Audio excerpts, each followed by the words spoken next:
të autorizuar për të lëshuar viza janë misionet diplomatike, si dhe organet tjera me autorizim të qeverisë së Kosovës. Kemi dy lloj viza, viza tranzite ajrore dhe viza hyrëse.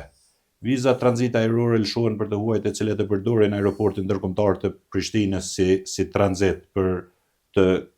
të shkuar në një shtet tjetër, mirë po nuk e lëshojnë zonën ndërkombëtare të aeroportit tranzitore. Dhe në bazë të ligjet për të huaj, këta shtetas të huaj të cilët përdorin zonën tranzit nuk janë të obliguar që të aplikojnë për vizë, me përjashtim të shteteve dhe të shteteve të caktuara, për të cilët kërkon qeveria, si dhe personave të caktuar të cilët posedojnë dokumentet të udhëtimit nga organet kompetente për të cilët qeveria e shet të arsyeshme që të njëjtit duhet të aplikojnë. Po ashtu kemi edhe vizat hyrëse të cilët ndahen në 3 kategori, siç është viza B, C dhe D. Viza B lëshohet për të huajt të cilët dëshirojnë që të përdorin Kosovën si tranzit për 1, 2 apo shumë hyrje në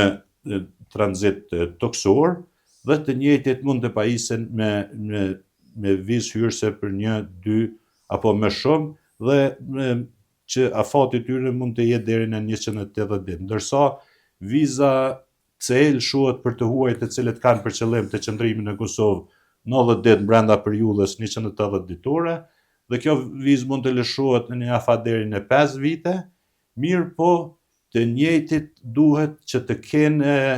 dëshmi për qëndrimin, lëvizjen, hyrjen e shpesh në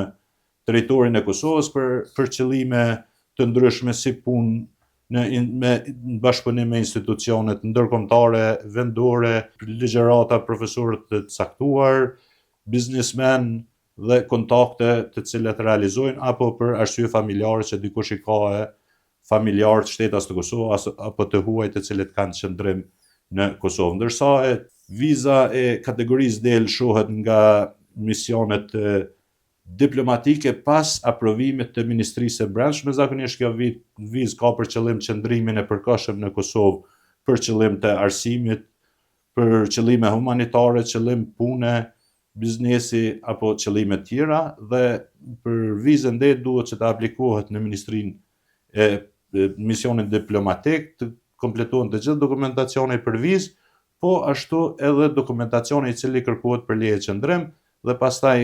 i gjithë ky dokumentacion dorëzohet përmes Ministrisë Jashtme në Ministrinë e Brendshme, bëhet verifikimin nga institucionet e sigurisë, dhe pas aprovimit nga ana e Ministrisë së Brendshme, për cilët përgjigja përmes Ministrisë Jashtme në misionin diplomatik, dhe i huaj pajiset me vizën D dhe hyn në Kosovë, e cila vizë ka afat deri në 90 ditë, dhe brenda kësaj periudhe i huaj duhet që të paraqitet në Departamentin për Shtetësi, Azil dhe Migracion, dhe të jap shehat e gishta, fotografinë dhe të pajiset me leje qëndrim.